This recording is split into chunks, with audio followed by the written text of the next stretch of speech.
Welcome. I'm glad to see you guys remembered to spring your clock. And I've had several people ask me if I got my tea right this morning without the habanero honey this morning. And I did. So I'm much more calm and collected this morning. Before we get started though, I think it's important for us to occasionally remind ourselves why we're doing this. Why we sit and study some of these scriptures that we do. And these several thousand-year-old stories. And and I think it's important to occasionally bring ourselves back and remember that. You see, this week I've had kind of the several different things that I've been working on in our business and different areas, and even for the church, some that I've tried to work on this week. And man, I just knew that God was going to make this happen. These things that I've been praying for, the things that He was going to bring through. And I had like one day this week. It was about between Wednesday night and Thursday, where things that we had made offers on had fallen through. Employees that we had made offers to had fallen through, and just things, and I was really discouraged in the middle of the week. And of course I was studying this message for today, and it really hit home. It really hit home that these things are relevant. These stories are powerful and they make a difference. And a lot of times the awkward, painful, annoying, you describe them, situations and circumstances that happen in our lives, God can use those to guide us to where He needs us to do. And that's what we're going to talk about today. But I'm going to have him put a verse of Scripture up there from Proverbs. We're going to get this passage of Scripture from Proverbs up here. Proverbs 16:9. And Proverbs 16:9 says, "In their hearts humans plan their course, but God establishes their steps." That's powerful. That's a message in itself. Let's all shake hands and go home. I mean, that's a powerful message. But we're going to dive deeper into that this morning about how men plan their courses of their lives, but God directs those steps. And He's going to pursue His way through those things as we go. All right, so we're going to continue on in our discussion of 1 Samuel. Now remember, this is our series called The Road to Goliath. And basically, we've been going on this journey playing detective, investigating what are the things that happened in Israel that made it so that a young shepherd boy was the only one who would step up and fight this giant. That's something that I just can't get past. And every week we've discovered new things. And what were some of those things? There was idolatry. They started to put other things before God. They had sin in their lives. They started to look at their faith as just tradition. It was just something my grandparents did, so therefore I'm going to do.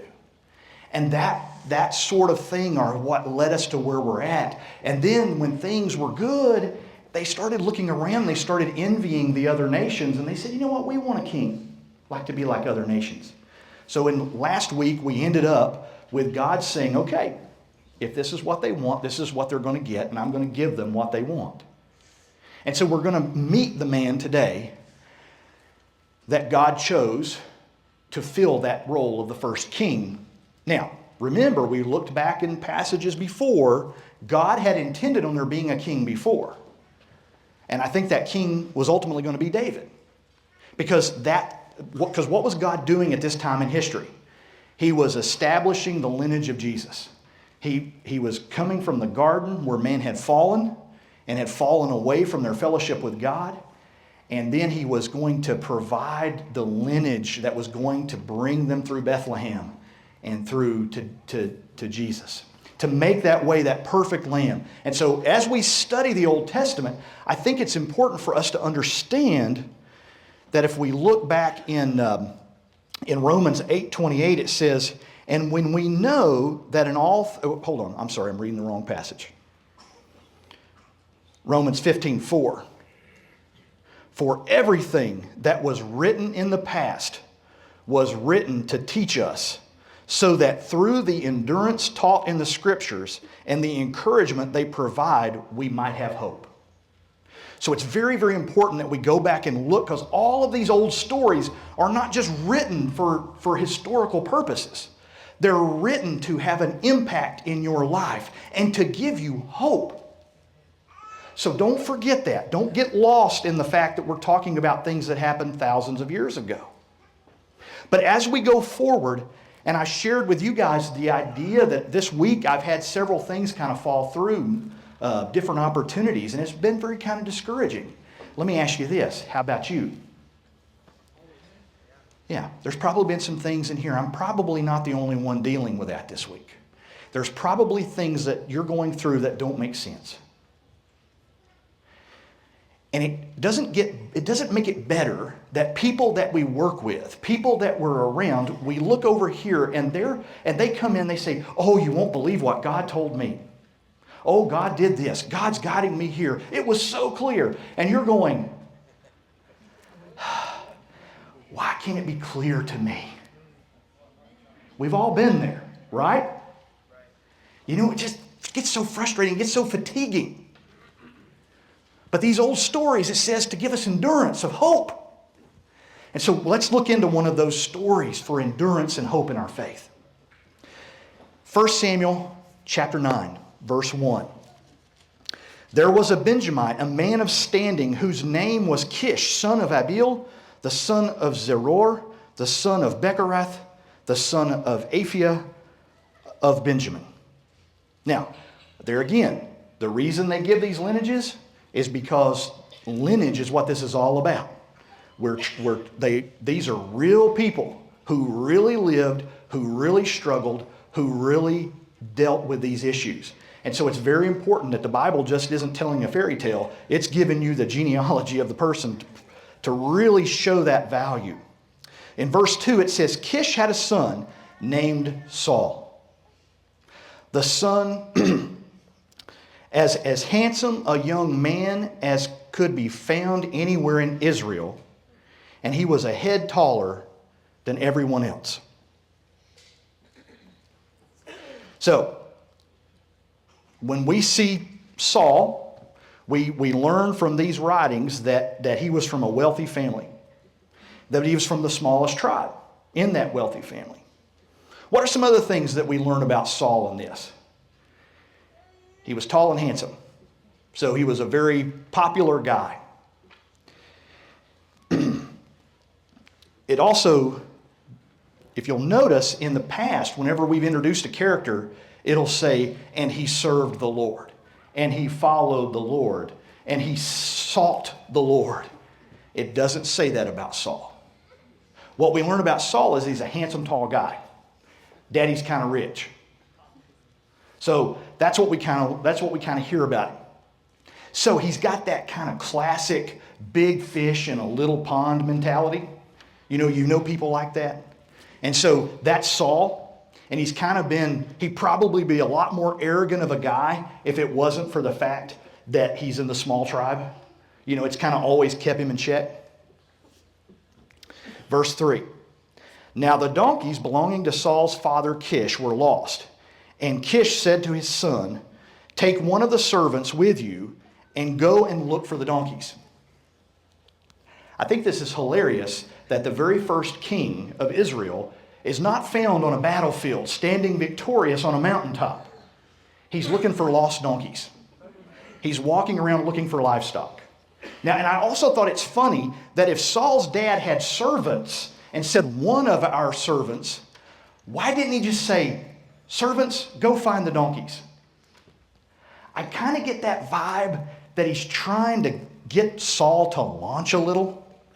He's trying to say, go son, do something, be productive. Quit just flirting with the girls. Get out. Find a job. He's probably a parent in one of those situations. Now I'm reading between the lines here. The Bible doesn't say that. But I'm just trying to, as I've spent a lot of time with Saul this week in my own struggles, and so we spent a lot of time together, so this is just the vibe that I kind of get about it. But, here's the thing. And Saul finds himself looking for lost donkeys, which is pretty annoying. But it turns out pretty good for him. And that's a lesson in itself for us.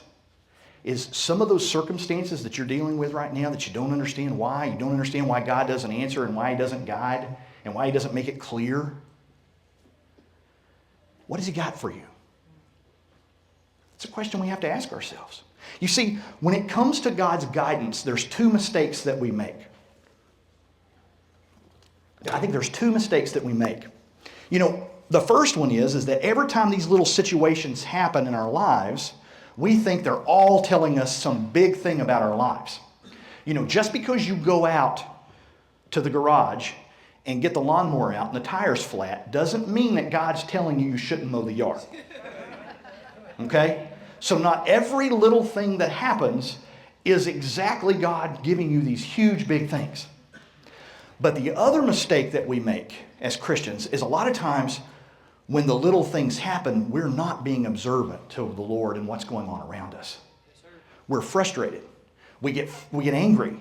Our tire blows out and we're late somewhere. Somebody stops to help you. And boy, that happened to us. My kids and my wife, we were taking our camper down to Gulf Shores, Alabama. And we were coming back and the tire blew off the camper.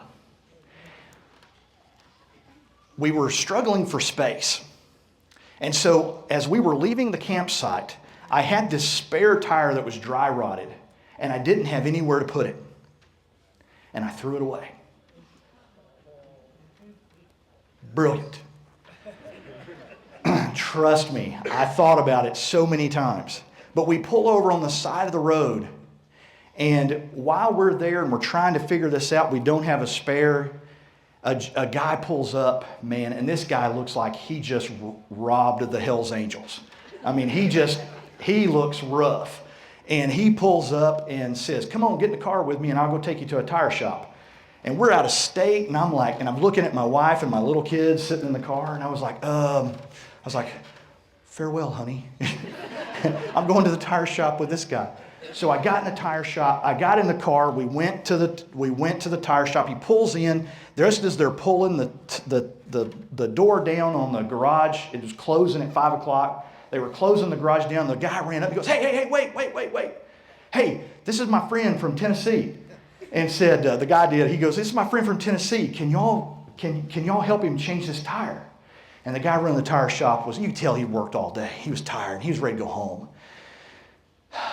He pushed the door back up and he said, "You're from Tennessee, huh?" And I said, "Yeah." And he said, "If you'll give me a big roll tide," he said, "I'll change your tire."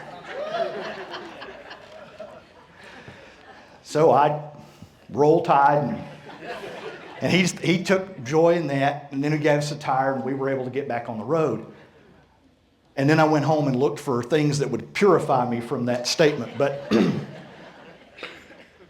more than that man that I met on the side of the road, we got to have some conversations in that car as we were driving there and back. And in fact, for 2 or 3 years, he kept in contact with me and kept texting and calling and stuff, and was able to witness to him and talk with him. And it was just, and he was going through a lot in his life, and some personal things with his wife and his kids. And it was just, I really believe that God needed he and I to talk and to spend some time together. And it just crossed our paths. Now, going into that second mistake, I wasn't being very observant.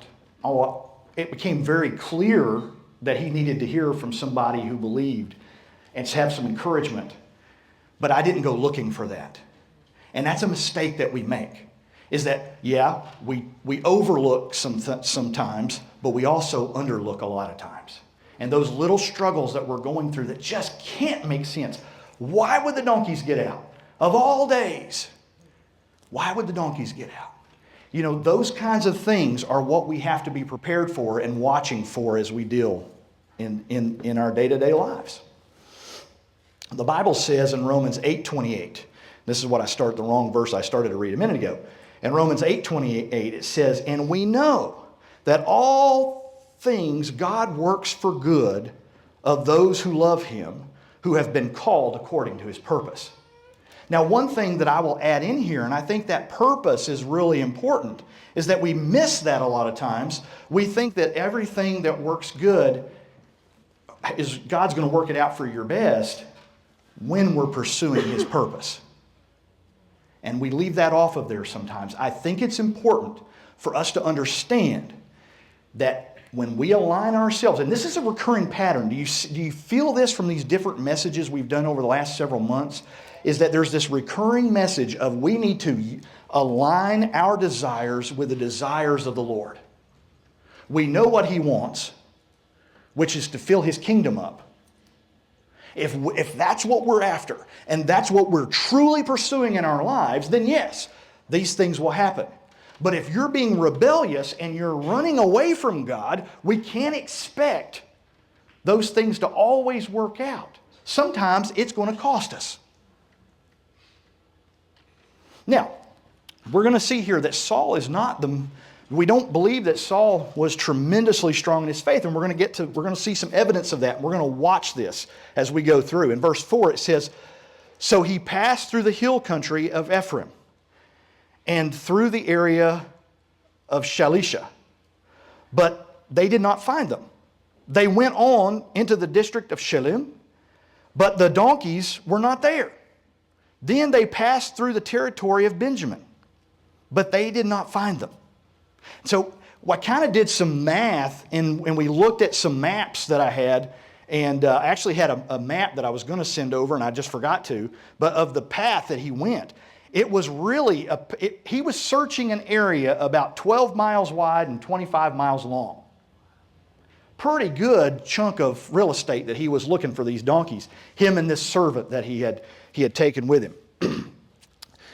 In verse 5 it says, "Then they reached the district of Zuph." So, now remember what we learned from there. That's where Samuel was from. Interesting. "Saul said to the servant who was with him, 'Come, let's go back, or my father will stop thinking about the donkeys and start worrying about us.'" Sounds like he's just getting weary and well-doing, right? So it's so funny that the donkeys trail as they're trailing them and following them, and they're asking people, and people said, "Oh yeah, I saw those donkeys go through over here the other day." And as they're tracking them, it leads them to Samuel. That's amazing that God could use that. So,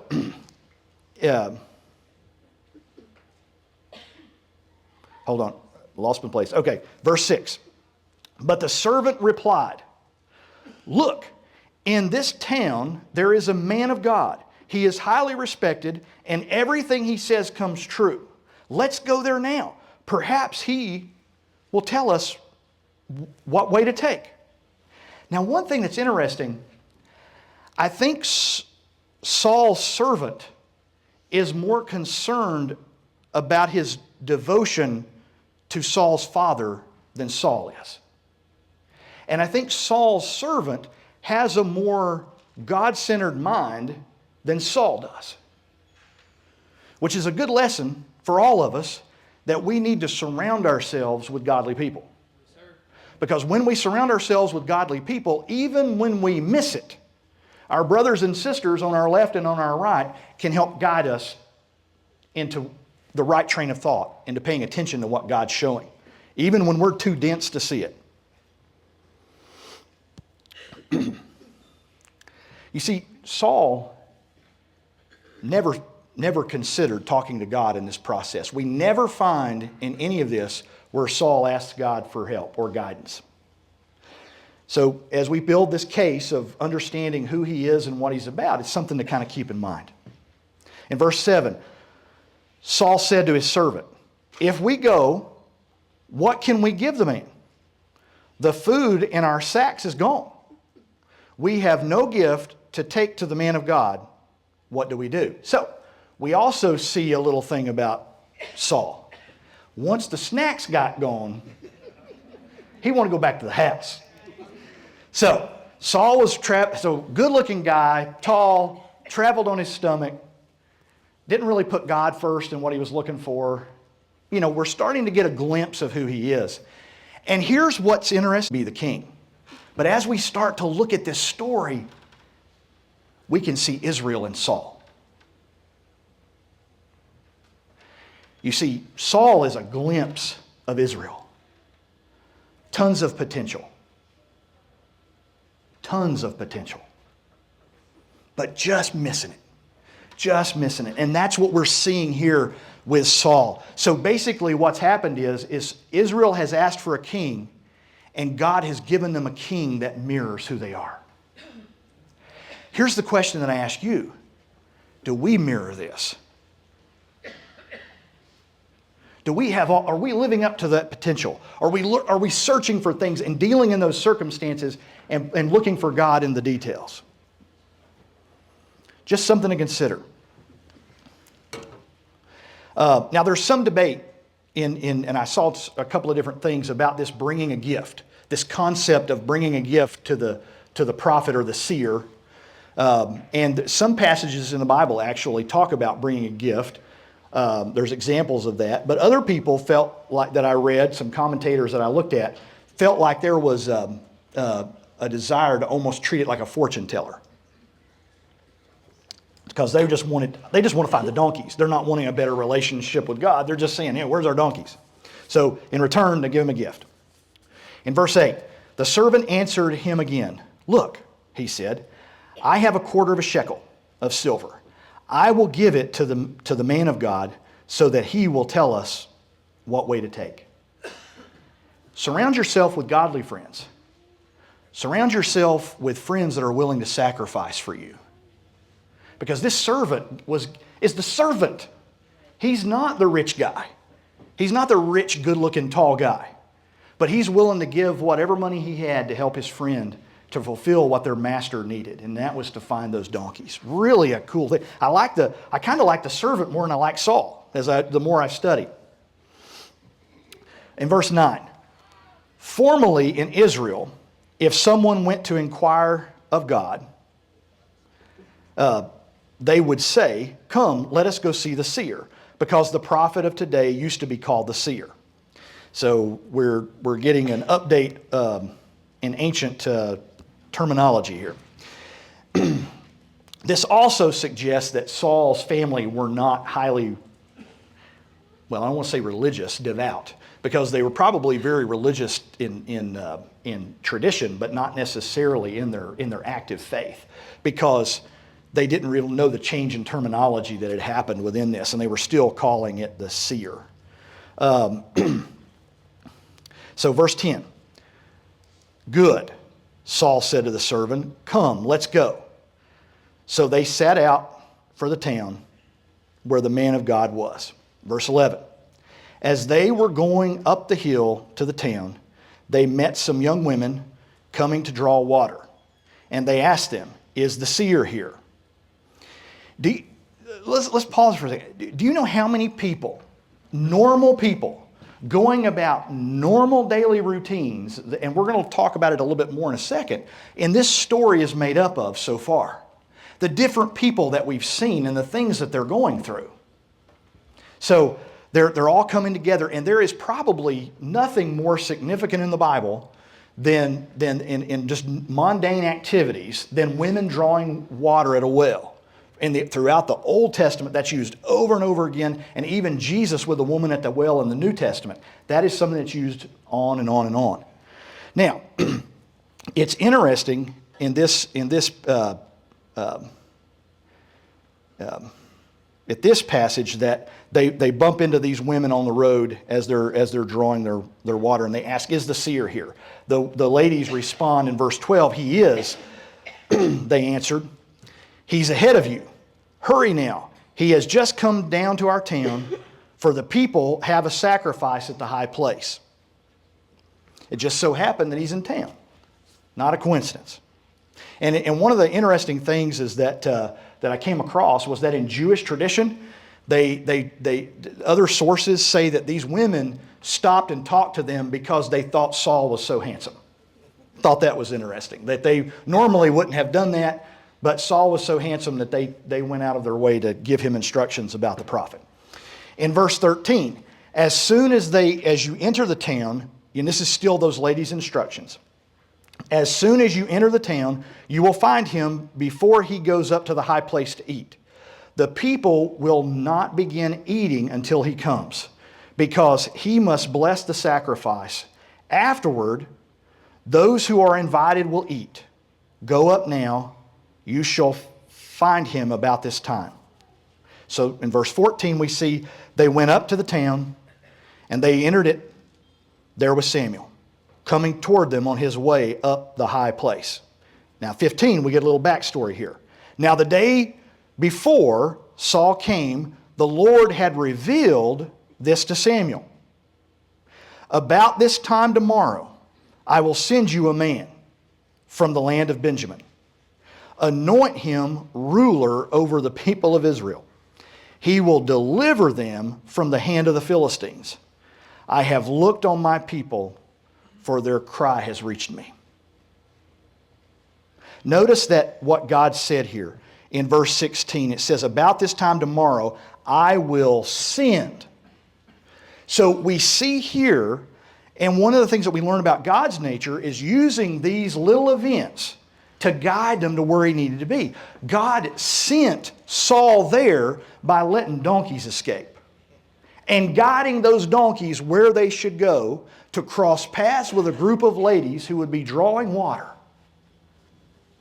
who knew where the seer was, at the same time that the seer was planning a feast for a group of people and making a sacrifice. So all of these things started to... So God takes ownership of this when he says, I will send. And also it's important here to understand that God talked to two different men in two different ways. How did he talk to Saul? Through his donkeys escaping. He didn't have much choice. He put it on his dad's heart, send that boy to go get them donkeys.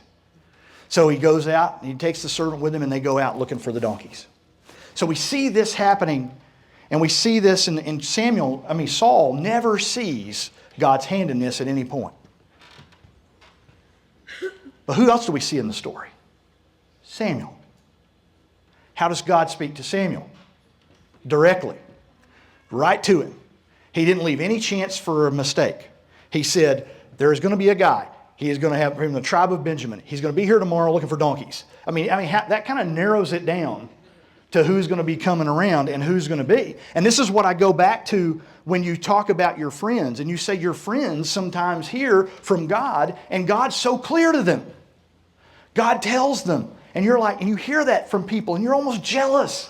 Because God's told them what they need to be doing. He's made it so clear. This is right out here in front of them. And this is right here, but I don't get to see that. I don't get to hear that.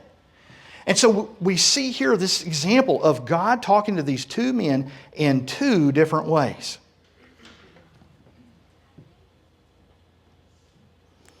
And another thing that I think is important to note in this story is that he specifically says here that he's going to give Saul victories over the Philistines and deliver his people. Remember, even though they were asking for this in rebellion, God still wanted the nation to be successful. He wasn't setting them up for a big gotcha. He gave them a guy who was competent, a guy who was this big fish in a little pond who hadn't lived up to his full potential, right? And so they gave him this king from an earthly standpoint that would be the perfect king. He's going to be victorious. He's going to do these great things. And in verse 17, when Samuel caught sight of Saul, the Lord said to him, not only did he tell him the day before, but when he walked up, happened to be from the tribe of Benjamin, happened to be looking for donkeys, God smacks him upside the head and says, this is the guy. God did not want to take any chances on Samuel being dense and missing this. And he says, this is the man I spoke to you about. He will govern my people. In verse 18, Saul approached Samuel in the gateway and asked, "Would you please tell me if this is the seer's house?"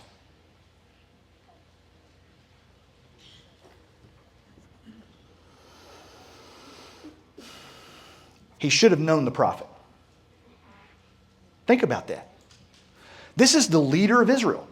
Now listen, I don't care what political party you're in. If Donald Trump and Joe Biden walked in here this morning, everybody in here would probably recognize both of them, wouldn't you? No matter what your party affiliation is, you would recognize those two men. They're the leader of your country. They're also your spiritual leader. They're the one who you go to make sacrifices to. So this is interesting that they did not recognize Samuel. I think it's significant. I think it also reinforces the fact that there was a disconnect between Saul and the people. And I'm going to go ahead and get the band to come on back up here. We're not going to be able to finish all this today. But as they're making their way up, let's continue on. So he said, "Would you please tell me if the seer's house is?" And that's in verse 18. Verse 19 says, this is Samuel's response. "I am the seer," Samuel replied. "Go up ahead of me to the high place, for today you are to eat with me, and in the morning I will send you on your way, and will tell you all that is in your heart."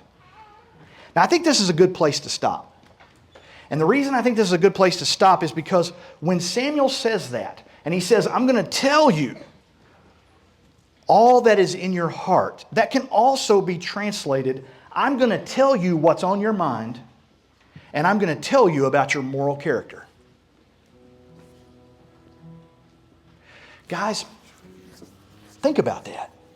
Can you imagine walking into a situation and all the things you hide, all the things nobody knows about, all the things you don't like to talk about, and you bump into a guy who's a man of God who says, "We're going to go have a big meal.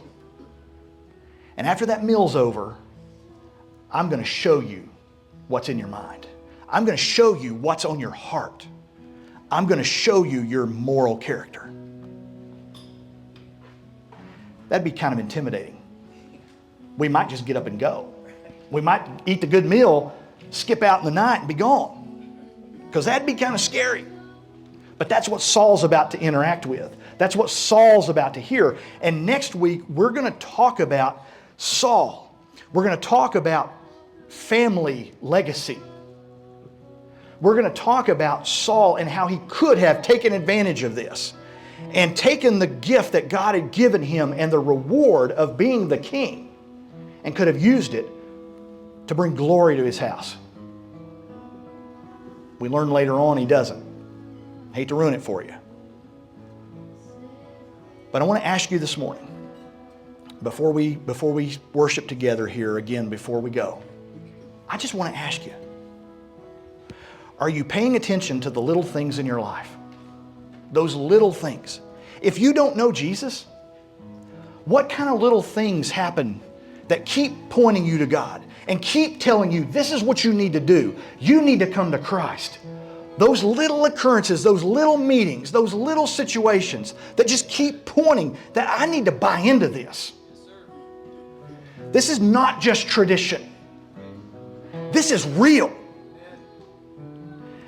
Those little things that you're encountering, make that decision today that this isn't going to be what you do. You're going to follow Christ. You're going to submit to Him. You're going to go all in. You're going to buy into this. You're going to ask Him to forgive you of your sins. You're going to claim His death, burial, and resurrection to give you eternity in heaven. If you have already done that, and you're a believer, and you're in that time, in that season of doubt, and you don't know why you're going through what you're going through, and you don't understand why you're where you're at, and you're looking for guidance, and you just are frustrated, stop. Go to the Lord. Go to the Lord. Don't walk 25 miles by 12 miles trying to figure out what God's got for you. Ask Him. Be faithful. Do what you know you should be doing until He shows you otherwise. Because you know why? That uncomfortable position that you're in, that you're looking for a way out of, that may be where you're supposed to be. Remember, the goal is not for you to find comfort. The goal is to find God's purpose and His will for your life. And sometimes that's in there. You know, I talked to you about the group from Africa, the church, the 60 people who were brought out of their church and murdered a couple of weeks ago. Well, about 2 days ago, it happened again in Syria. 100 Christians taken out of a church like we're gathered this morning, walked out in the street and executed.